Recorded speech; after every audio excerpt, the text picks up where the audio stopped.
Hey, peace and blessings to you. My name is Jerry B. I am the EntreMusician, and so are you. And so is this wonderful brother sitting to the left of your screen. I'm telling you, this is going to be a wonderful conversation. Now, you know, the EntreMusician is not a political platform. We are musicians for musicians and other artistry that you're involved in. And we try to highlight people who are making a difference. Now, obviously, you would know what's going on in the world today with respect to Afghanistan and the unfortunate situation. Our hearts go out to our American citizens who are still there, to the Afghan people, to those who are in harm's way. We're really praying for them. Now, our platform is not to point fingers. Our platform is to become catalysts for change. And that's where Rick DellaRatta comes in. This fine gentleman has had the opportunity to bring peace through his organization for musicians called Jazz for Peace. And we couldn't be more honored to introduce him to our wonderful EntreMusicians. Brother Rick, man, blessings to you. How are you doing today? Very good, very good, very inspired to be invited on your show, and the timing and everything and the topic. So it's a very exciting moment for me here to be with you at this time. It is, and not only are you a wonderful jazz pianist, we're going to talk about that a little bit, but the organization that you were blessed to create to help out musicians and creatives in times like this is very timely. Tell us a little bit about Jazz for Peace, and we're just going to take this shovel and we're just going to start digging in how grateful we are that people like you exist to help musicians like us. Well, you know, the difference between what we do for peace and probably peace as you knew it before Jazz for Peace is, we're basically redefining what peace is and kind of taking the baton from those who came before us and kind of, start running the rest of the way around the circle. So, you have, what peace was known of in the Woodstock era, and, right. Peace and love and just love each other and, all these great messages. But what we're doing is we're taking the music of jazz, arguably our country's greatest contribution to the world, and we are using that to help outstanding causes, because we believe that the road to peace really is to help those who are helping others. Mm-hmm. Because when you help an outstanding cause, you are now helping everyone in that outstanding cause's outreach and periphery. And we have a setup, that's more, it's kind of a capitalist society, it's profit motivated, trickle down economy, that kind of thing. And it's unfortunate because the outstanding causes are not, it's not a setup for them. It's a setup for, those that want to make a lot of money and multinational corporations, et cetera. But now we've reached kind of the rubber's kind of hit the road, where if we really want to get out of this mess, we have to help the outstanding causes that are addressing these needs and these problems. Because not only can we solve problems today, but we can stop problems that are on the horizon by helping these outstanding causes. And it's crazy because I learned all this on going along. I didn't know anything when 9/11 hit, and we both talked off camera how both of us were so transformed by that event. Mm-hmm. And I didn't realize how little I knew, because I was taking my cues from, what I was getting in the news and what I was getting here and there. But I had no idea at that time that there was an outstanding cause for every single problem. And some problems have hundreds or thousands of outstanding causes just to address those problems. The problem is we're not helping them enough. And we're not finding the ones that really are the most dedicated and worthy, and we're not leveling the playing field. Because one thing people don't realize, it's easy for us to think that the biggest and most funded and famous nonprofit is thereby the best, Yeah. That may be the case in some instances, but we've come across, one-man shows, practically a person with a 2-member board or whatever, that were just mind-bogglingly amazing. So when we level the playing field, and we find that it's really not how old you are, it's not how new you are, it's not how big or small or how rich or how poor, it's who you are. It's who you are.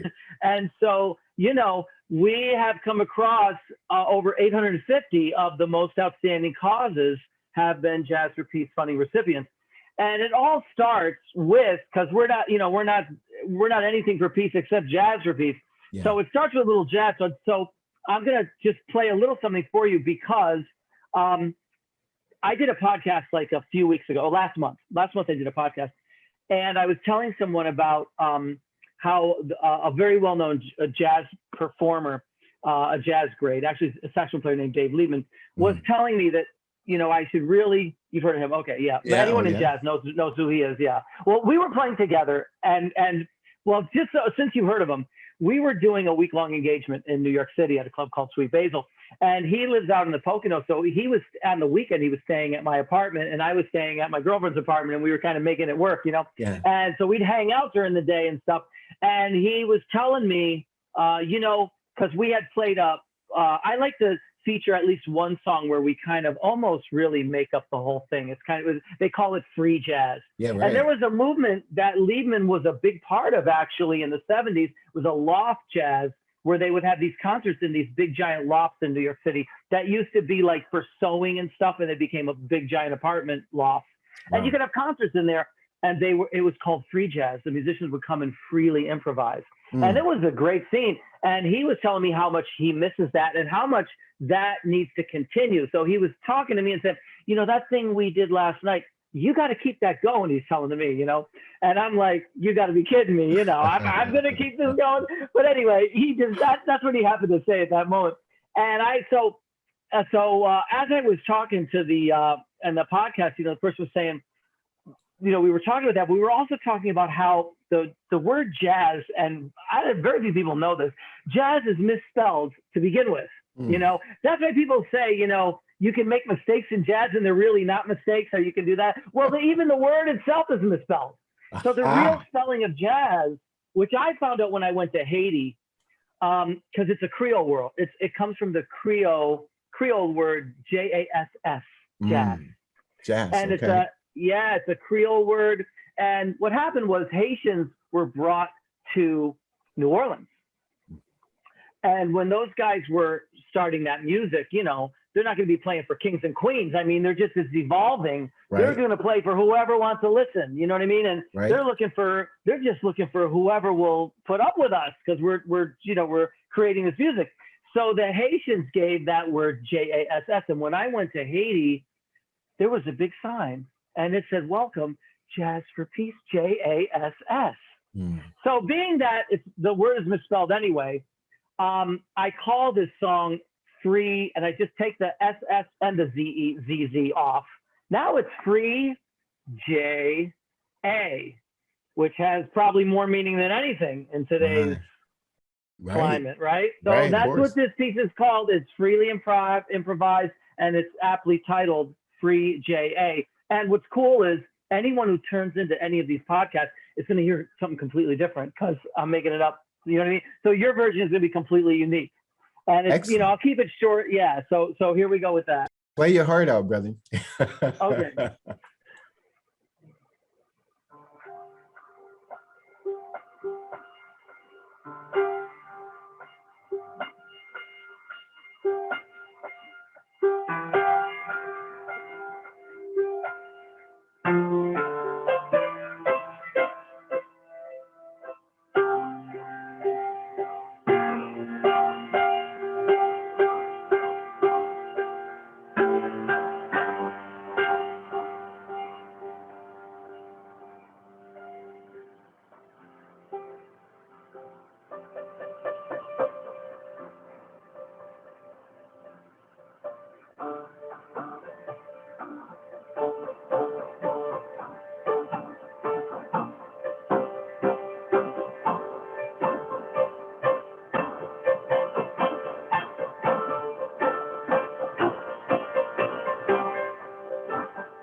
Brother, thank you. You never know what to expect on the EntreMusician. That was beautiful, man. Free jazz. Honestly, I think if I'm not mistaken, I don't know my jazz history and free jazz, that genre to that degree, but I think Thelonious Monk was one who really ventured into that form as well. So God bless you, man. Thank you for sharing that with us. Yeah, well, he was definitely a puzzle piece on the journey to that, because Monk was followed by Coltrane, and actually Coltrane played with Monk. Right. So and Monk, actually it was Monk that kind of let Coltrane explore like really a lot. Yeah. And that led Coltrane was kind of the pioneer of that kind of free jazz sort of movement that came. So it was right around that Coltrane time, which followed Monk. So yeah. I would say I would agree with you. Well, I tell you, if I'm writing anything, and I do blog, I do write, you know, as far as lyrics or as far as like, you know, just in writing for the EntreMusician, and A Love Supreme is one of those CDs that I put on just to say, hey, you know, that's going to take me somewhere, and it just really opens up the abstract of your mind to let it flow freely. So I appreciate you, man, sharing that. There is so much to talk about, Rick, with respect to, we talked about, just dabbled into 9/11, which I think was a catalyst moment for you, where you have made this comment to many people about your experience of playing jazz with Iranians and Palestinians and American musicians. And that one little seed of a comment led to the empowerment tree. Can you take us down that journey as to what happened in unfolding that history for you? Right. So yeah, exactly what you were saying. So, you know, we have this 9/11 situation, and we have this incredible Palestinian Israeli, you know, just unsolvable disaster that we're kind of still in. And, you know, I was telling people just, you know, at a cocktail party or a dinner, you know, hey, you know, Israelis and Palestinians come over my house sometimes. I mean, I find myself, on stage, in places with them just playing jazz. I mean, they come here to learn jazz. They get along. We get along. We do stuff. And they were kind of shocked. People that don't really understand were very shocked about that. And one thing led to another, and I got to the point where I was able to do an event at the United Nations where I brought Israelis, Palestinians, and Americans together, musicians, and we performed at the United Nations just so people, wouldn't think I was kidding. I mean, I'm dead serious. And that's the thing. I mean, music is a common ground that brings that brings people together in a positive way, and that's really what we need. To solve any problem. I mean, when it gets very difficult. I mean, there was a movie called The Song of the Weeping Camel or something like that. And it takes place in Tibet. And it's a situation where these farmers up there have a camel that was born. And there's a problem between the mother and the baby camel because the camel was an albino. So this whole movie now is so crazy because all they're doing in this movie is trying this, trying that. It's almost like the cartoons when you see Roadrunner and the guy tries to catch him using this trap and he tried this and they're trying this, bringing them certain types of medicine, bringing certain types of food, separating them, bringing them together, bringing in doctors, bringing in this one, bringing that one. At the end of the movie, they say, well, we have exhausted everything. Go get the musician. And they go, and it's a long way where this musician lives, right? So they go, we're on this journey, and this is filming this now. Right. And I mean, it takes like 3 days for them because they don't have cars and all that. You know what I mean? Right. They're on foot and they're on they're traveling by camels or horses. They travel 3 days, get this guy, and they're like, listen, we've done it. You got to come up. He comes up with these instruments, and he puts an instrument. This is only your podcast that's going to have this, so this is funny because this is what's coming to me right now. This is this guy takes an instrument. He takes 2 instruments, put them on both sides of the mother camel. They pull the little albino camel, the baby, up to the mother, and he plays music on like a violin or something, and it's resonating on the things on the like instruments that are on the camel. And the music is resonating in there into the camel's body or whatever. And he's just playing, and for hours and hours and hours until the camel starts weeping. And it's on the camera. I mean, this movie, I mean, it's probably as you can find it somewhere, starts crying its eyes out, embraces the baby camel, and end of story, solved by music. So anyway, this situation, I end up at this event at the United Nations. We do the event, and this is before the United Nations. Actually, I'm sorry, I have to start before the United Nations. This starts at 9/11, and as we talked off camera, 9/11 kind of was where a lot of things started for you and for me. And for me, it started as a poem. So I write this poem just staring because I'm less than a quarter of a mile away because I'm living in the East Village. And I just went up on my roof and I'm watching it from less than a quarter of a mile away. And all I can do is just write words. And so this poem comes out. So now a few weeks later, my first performance after 9/11 was later that month. And it was in Savannah, Georgia. And I read the poem. And the poem touched a lot of people, and even the musicians on the stage were moved. And when I got back to New York, I got a call from a newspaper in Troy, New York, called the Troy Herald. And they called me because I had a concert coming up in Troy, New York. That was my next concert. And it was going to be with these guys that I was playing with, that I played with in Savannah. And we were adding another player. Actually, it was a pretty high-powered band, if you know jazz. It was Eddie Gomez on bass, Lenny White on drums, and Paquito D'Rivera was joining us on saxophone. Yeah. So it was a pretty, it was a pretty exciting gig. And so this guy calls me up to talk to me about it.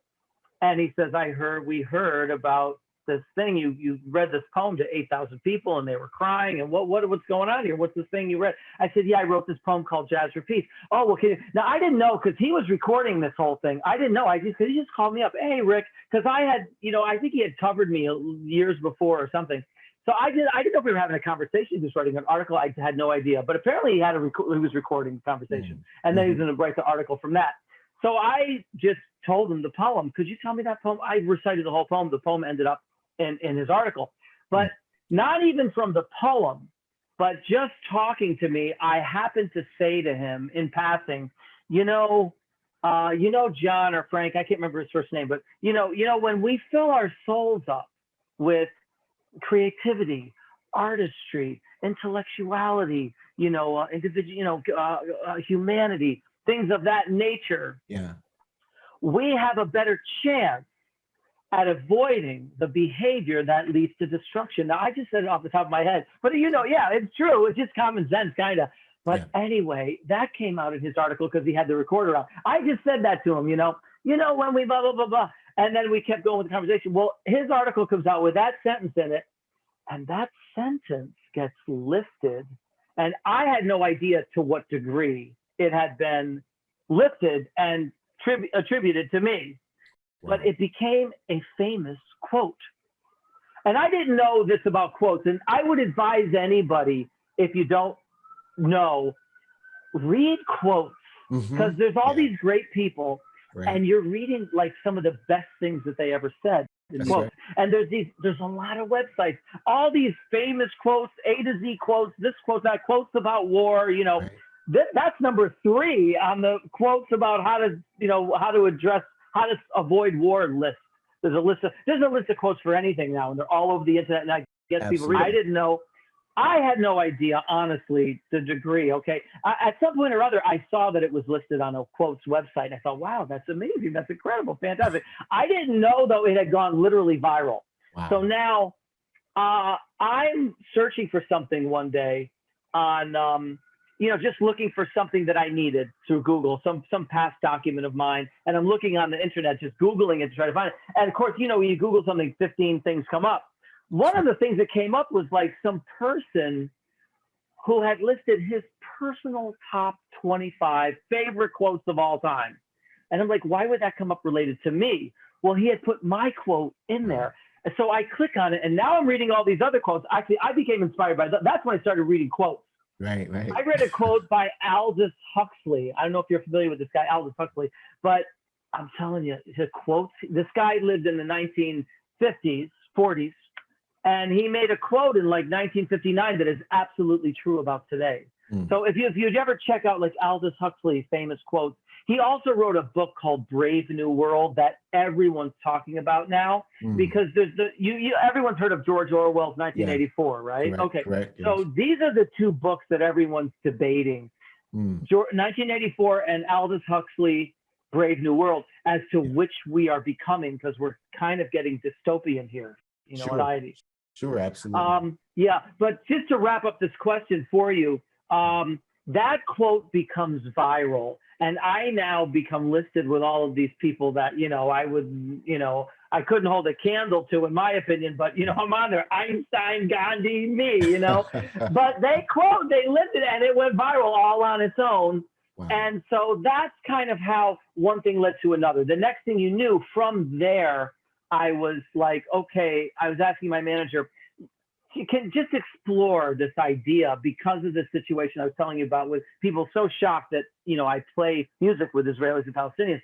I said, just present this to the United Nations and show them my career, show them the things I've done, so that they know I'm not just, walking off the street here. I've been at this for a minute. And then I want to do this with Israelis, Palestinians, and American jazz musicians. So we did that. And then, of course, from there comes a benefit concert series where, again, I thought maybe there's a handful of causes to address the world's problems, a hand of 20 or 30 nonprofits, and there are thousands of them just in this city.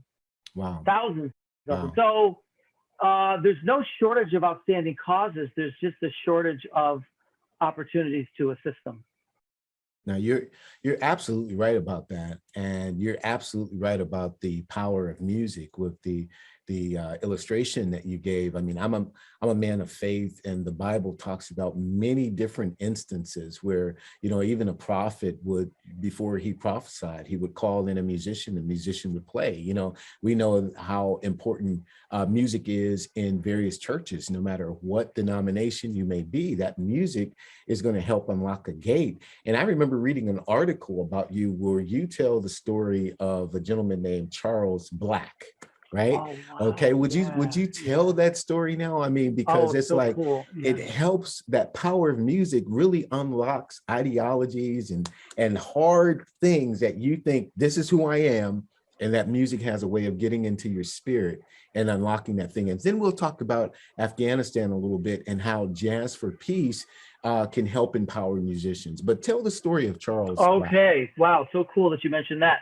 So now we are, now Jazz for Peace is starting to become something. You know, we're doing benefit concerts, helping outstanding causes, and you know, I know common sense, this makes total sense to me, but now, you know, we're starting to, like, the internet is starting to pick up and become something, and people are starting to look at it, and you can make a website. So now we have to, I'm like, well, surely there's historical justification for these things that I'm thinking. And, you know, one person I knew was Dizzy Gillespie, because I had been an opening act for Dizzy Gillespie, and I shared a dressing room with him, and he had been a jazz ambassador. So I knew about that. But I was like, I also knew there's got to be precedent for what it is that I'm trying to do, you know, if I look around.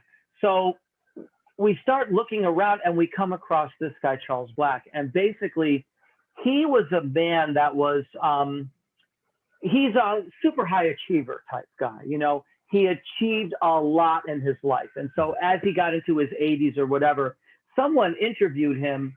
And one of the questions they asked him is, Mr. Black, how is it that, you know, what sets you up? What is it that made you go from just being an average Joe, you know, growing up with all the other kids, to becoming this person who has so many achievements? I mean, he's the author of Brown versus the Board of Education. You know, he served as I believe a congressman or a senator. I mean, just a big list of achievements. And they were interviewing. And he said, well, I can answer that in one word. They said, what? He said, jazz. And the woman said, what are you talking about? And he said, well, let me tell you the story. And so in this article, he basically told the woman that he was in a Midwest state where he was growing up, basically a racist by default, because you didn't know, you're just a kid, but you're just looking what's around you. And as you drink in what is around you, you're becoming a racist without even knowing it. You know what I mean? You're getting these subliminal messages, you know? Correct. So, yeah, so he ends up in a situation where it's kind of a dance or something, and he's supposed to go there. You know, they're sending these people there to find their partners or whatever, you know, guys meet girls and, you know, who they're going to date and marry or whatever. And so he's supposed to be, you know, mingling and trying to pick up a girl probably.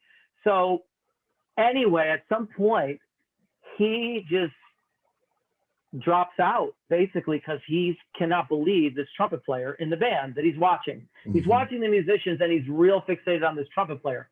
So he basically just decides, I'm just going to watch this trumpet player because something's up here. At the end of that evening, he had made a decision for himself. You know, it's like, you know, young kids are, they want to make up their own mind about something. Well, he made up his own mind that trumpet player was a genius. A genius. So now he's got this decision that he has made as a young person on his own, making his decision, coming to a conclusion, you know. And this guy is Black. In fact, this guy was Louis Armstrong that he happened to be watching. And he thinks he's decided he's a genius. So now, as the days go by and the weeks go by and the months go by, the questions are just coming up. You know what I mean? Like, you can't be a genius and not be allowed to vote. I mean, that's not going to, you know, that doesn't add up. You know what I mean? He's noticing these puzzle pieces that do not fit, you know, and he decides, wow, he sees a journey in his path. I know better. I can do something, you know, whatever. So anyway, he just became inspired and motivated to achieve. Yeah. And he achieved, like I said, as the author of Brown's Birth as the Board of Education. That one, it's hard for me to forget because it's related directly to what we're talking about. But Sure. if you ever look up this guy, I'm telling you, he achieved so much in his life, and he, way surpassed the average Joe, let's say, when it comes to life achievement. And he accredited to jazz, which again has all of the art form of jazz has creativity, it has diversity, it has, humanity, it has all of those qualities that are in my famous quote. Absolutely. So using the art form of jazz to do it, we have found that we have accomplished things that you cannot accomplish or rarely can accomplish with filling out those things where 1,000 people sign a document. You know what I mean? Yeah, I do. Petitions or whatever. Sign the petition. Right. Sign the petition. Well, they sign these petitions and the shit still hits the fan anyway. Yeah. Things don't work out anyway.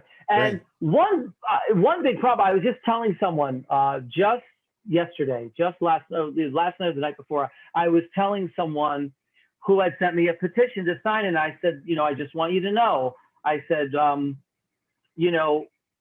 we had, one example is, we got a call from a guy in Mexico.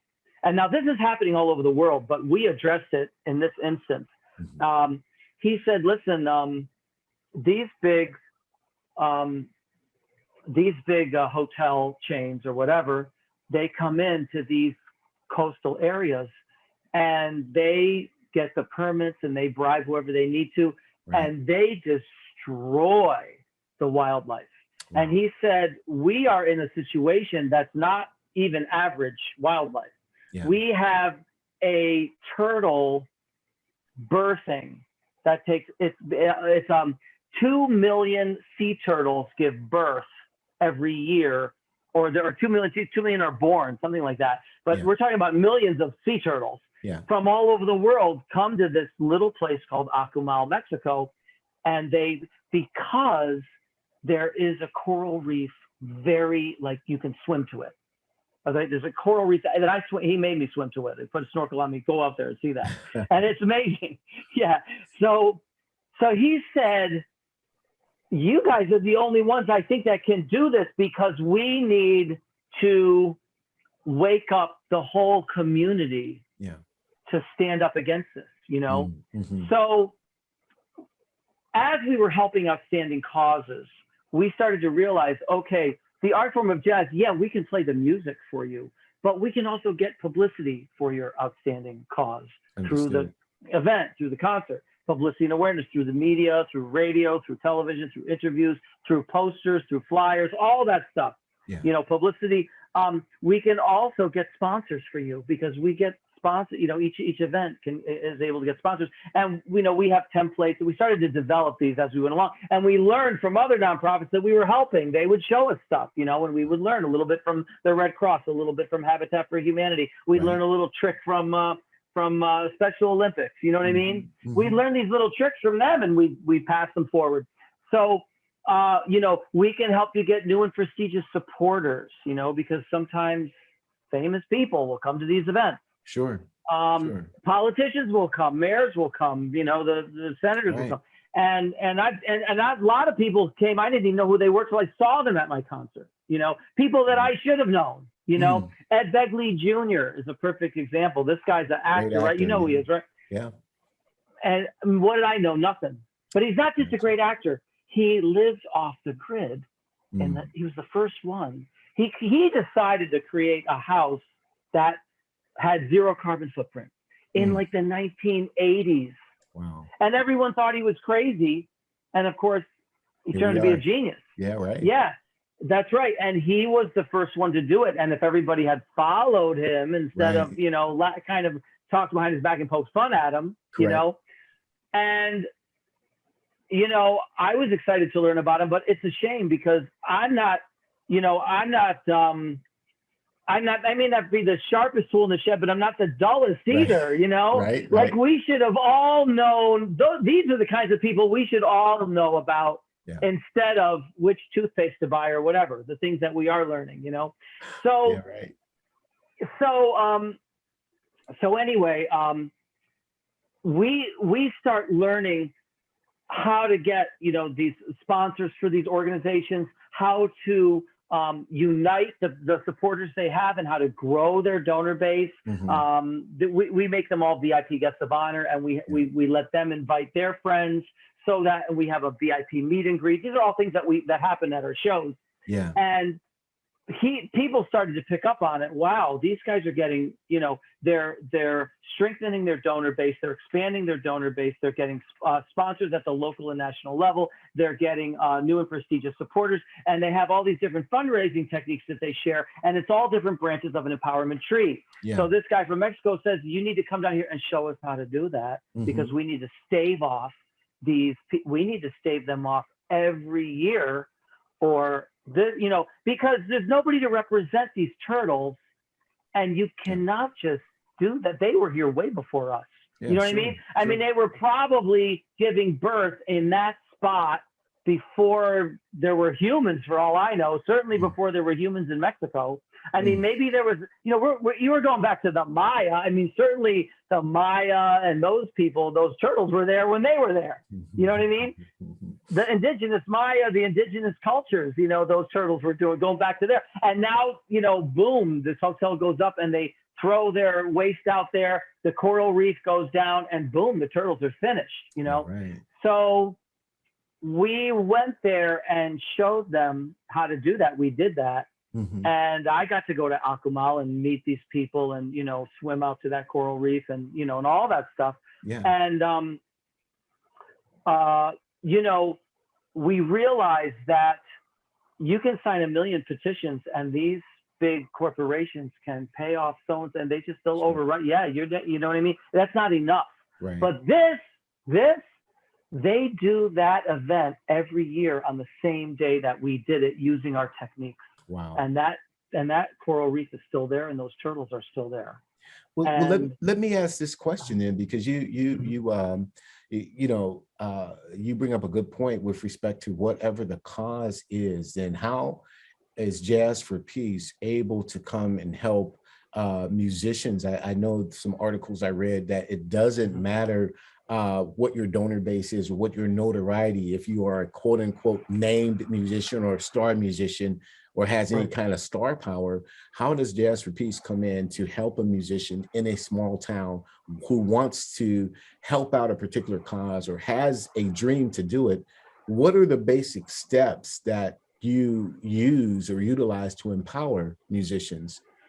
Okay, so there's 2 ways that we empower musicians. One, we actually have artist grants, an artist grant. So let's say you have some incredible musical project that you want to get off the ground. It's a dream that you have, or maybe you might want to hey, I want to go to some country, my birthplace or something, my ancestry, and perform. Or you have some dream with your music. You have a dream that's related to your music. You're in the same boat as the Red Cross or any nonprofit. You're in the same boat. You have supporters that you need to unite, gather them, and you have to expand that support base. You need sponsors at the local level. You need publicity and awareness. You need all of those branches yourself. So that's how we would help an artist himself, which we have done with our artist grant program. But now let's say you're an artist and you say, I want to use my art to help an outstanding cause. I have this outstanding cause, or my wife is with something, or I'm part of an outstanding cause. Well, Jazz for Peace funding starts with a comment. So it's easy for someone to say, I need to learn everything and get all confused and all discombobulated. It's the best way, and the hardest way, but the best way is to go one step at a time and trust the universe and let Jazz for Peace guide you through each individual step, because one step at a time, they're all easy steps. That's a strange thing. All together, it looks like a lot. It looks overwhelming, but one step at a time, they're all easy steps. You know what I mean? Yeah. It's like when you see a goat going up how did he get up that cliff? Oh my God. Well, but that was just one step. Yeah. He just went boom, and then he went boom, and then he went boom. and he did it. So it's the same thing with Jazz for Peace. It's so tempting now to mess yourself up and get all whoa, what are we gonna do? What's gonna happen at step over here? You know what I mean? No, just so the first thing you would do is a person, anyone, they would do what you just did to prepare for this show. I already know you did because you've already told me you've read stuff. They would just look at some information at Jazz for Peace. They would read articles that you've read, watch videos, the same ones. Now, let's say a person, doesn't know exactly which ones to read. Well, they can just ask us, hey, I'd like to study up on what you're doing. We have a link called jazzforpeace.org/knowthefunder.pdf, because the three most important words in philanthropy are know the funder. Know the funder. Those are the three most important words. Most people think it's give me money. But, know the funder. Yeah, give me money is fine, but you're not going to get any until you know the funder. You know what I mean? Yeah. Exactly. And we learned that the hard way, too, because we got calls from major organizations, and they wouldn't talk about themselves. They call us up on the phone and they talk about us. And while they're talking about us, we're like, who is this? We get curious. Who are you? The more they talk about us, the more curious we are about them. Right, you know what I mean? So now, like, hey, can you Google this guy? Google the name, just figure. And we go and we're like, this guy's getting grants up the wazoo. This guy's got all kinds of grants. Yeah. And this is how he's getting them. He's calling people up and talking about them until they're so exhausted, they can't wait to fund them. Yeah. You know what I mean? That's amazing. Yup. And so we had no idea, but that's how we learn. And you're talking grants. You're not talking loans, right? There's a difference, correct? Right. And the important difference is a lot of people think, oh, if I get a loan, it'd be such a great thing. No, you got to pay the loan back. Right. This is something you don't have to pay with back. Interest. Okay. I mean, right. You got it. Yeah, exactly. And if you borrow the money off the wrong guy, it's going to be a lot of interest. Exactly. So watch The Sopranos or something. But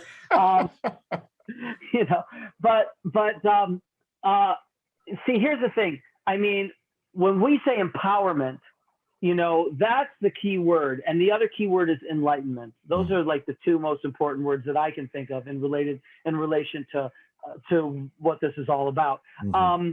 Because when we bring all of your supporters together as VIP guests of honor at this event, and you have a stronger team going forward, you don't have to give any of that back. You know what I mean? You don't have to give that back to us. Now, when we expand that donor base, and now at the end of this event, you have so many more new supporters than you had before, you don't have to give that back. You know what I mean? When the publicity and awareness that you get, whatever that is, and we never know. I mean, we find ourselves on a show that we never knew existed, or in a publication that we didn't know about in that region or whatever.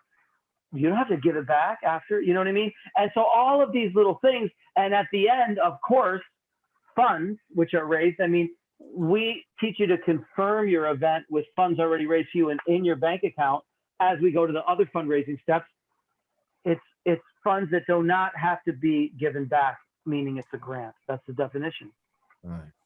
My goodness. Now, I guess the trick question here is are these steps for empowerment to artists just for this jazz genre only, or can rock musicians or pop musicians or rappers, can they take advantage of what Jazz for Peace offers? That is a great question. And you know what? They absolutely can, because it's just like we've had organizations say, we love what you're doing, but I don't think we qualify because we don't do jazz. Like, well, what do you do? Well, we assist children with autism.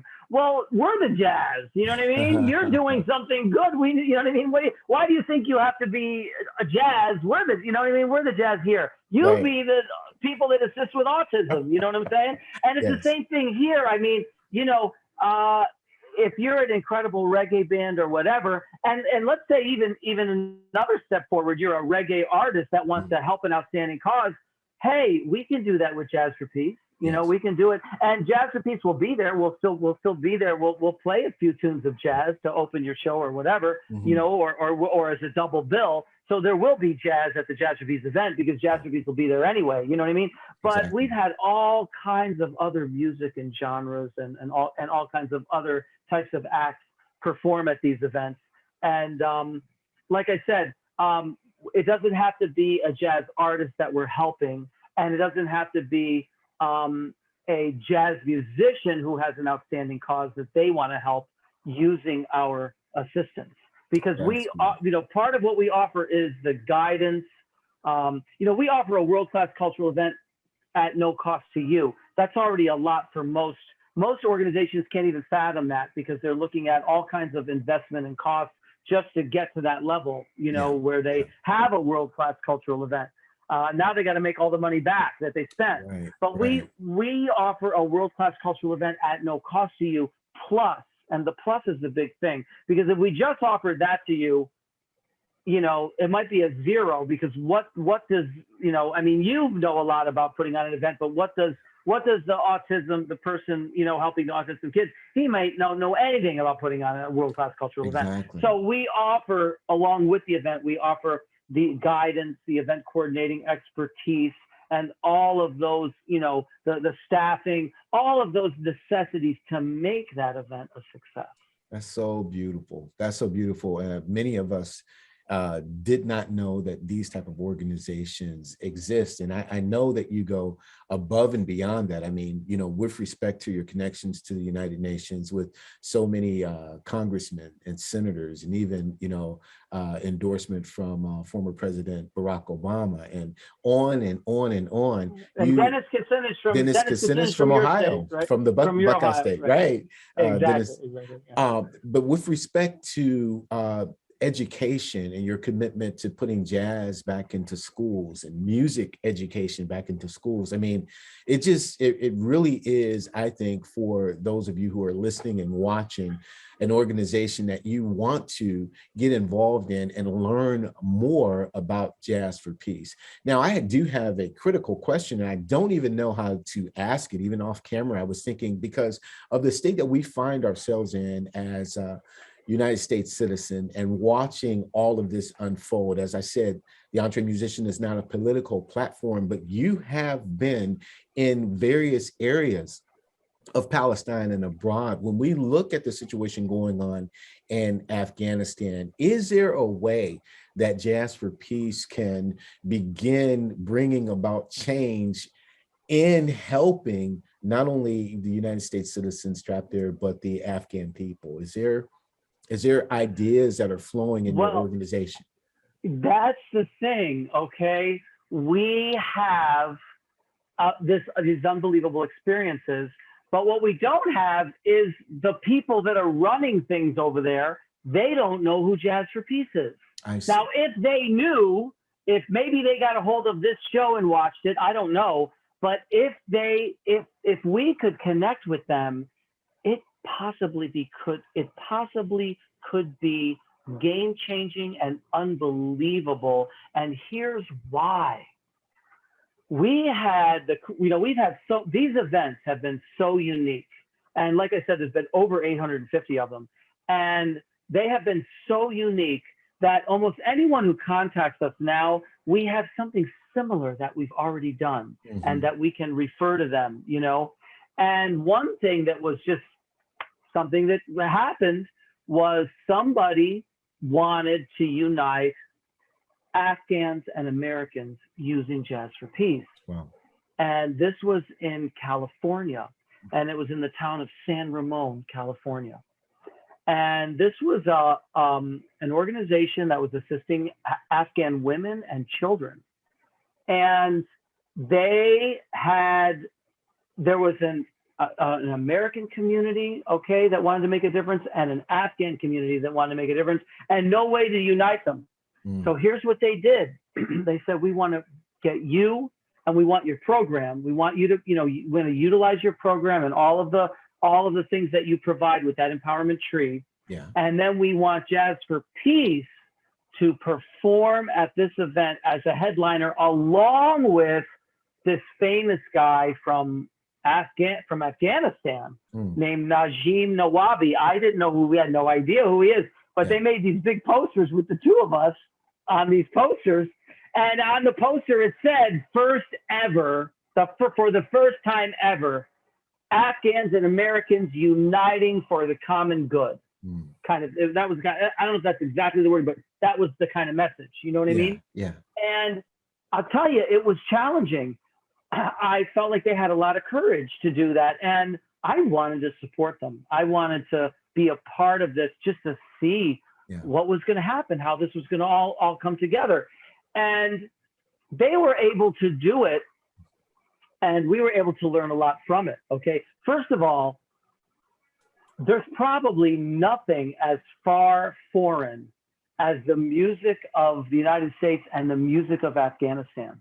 It is so incredibly foreign to each other. You know, I don't know how Afghanistans can listen to our music from what they are accustomed to, and vice versa. Is it because of the tunings or?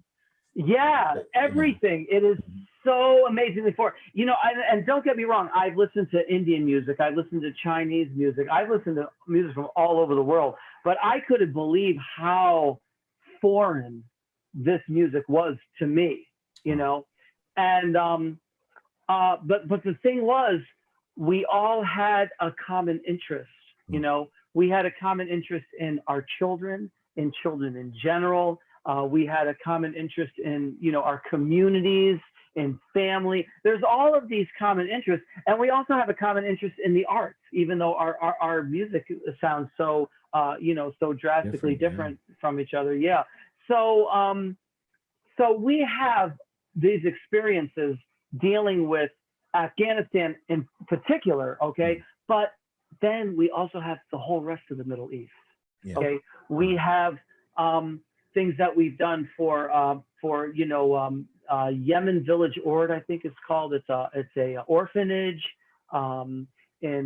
We've done things for orphanages in Lebanon, for orphanages in Israel, for things in, we've done stuff here in New York for the Holocaust victims.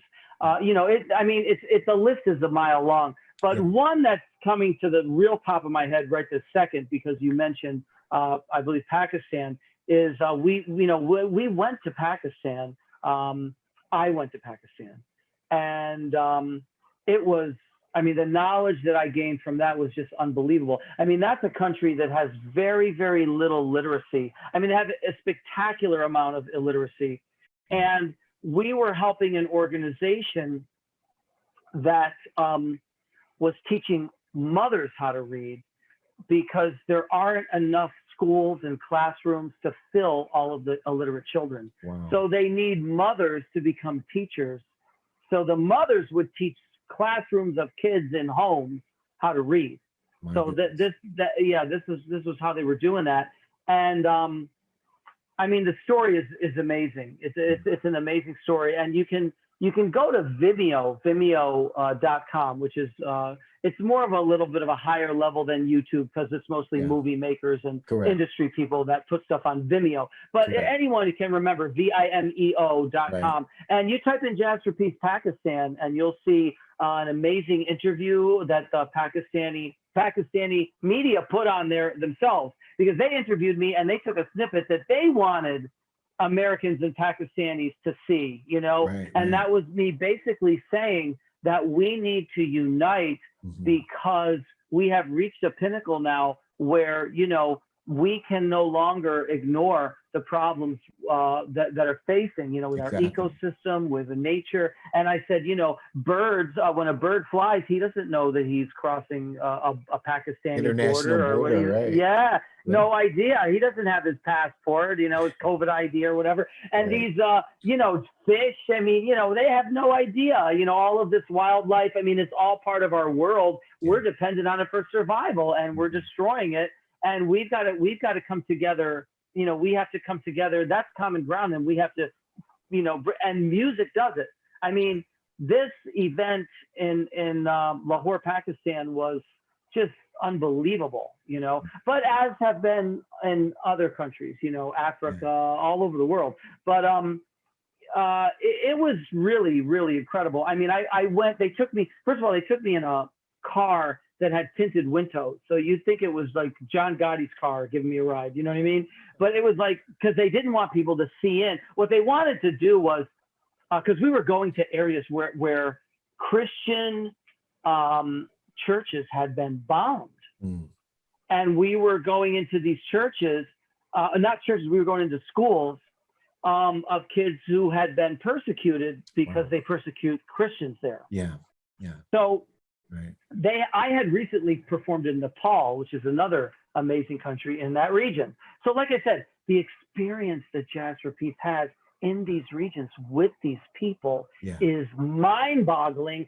And if somebody would just reach out to us or tell us who, make the connection, because, you know, I don't have these guys on speed dial. I don't know who they are that running this, and they don't know who we are, you know, because nobody wants to do anything except sell them products, you know. Our system is not set up to say, you know, hey, you should, you know what I mean? It's only set up to say, hey, you should buy this perfume or toothpaste or whatever. Right. And so there's this disconnect. I mean, I don't know who those people are that are handling this with the U.S. and Afghanistan, and they don't know who we are. Yeah. Well, but yeah, we have a lot to offer. Absolutely. Well, maybe somebody who knows somebody, because look at how you guys got started. You got started with one comment, you got started with one interview, and it went viral. And maybe somebody who's watching this or who is listening to this podcast can make the connection to someone they know who is close to the situation, and Jazz for Peace can be that catalyst for change. I'm grateful to you, man. I really am. When we talk about the EntreMusician, and we talk about people who are just not allowing their gifts to shine, but putting that entrepreneurial courage and that imagination into making sure that this art not just express, but is making a difference in the lives of others, is why we literally exist. And that's why I'm so grateful you agreed to come on to the program. I appreciate you. Oh, well, thank you. I celebrate you and I honor you, man. Absolutely. Now, you know that if you are a sponsor to the EntreMusician, that the interview doesn't end here. The conversation only begins on the other side, behind the backstage pass. So if you are not yet a subscriber to the EntreMusician, go to theentremusician.com, click on the backstage pass, and what you're going to get, which we're going to conclude here, but what you're going to get is some deeper revelation about who Rick DellaRatta is.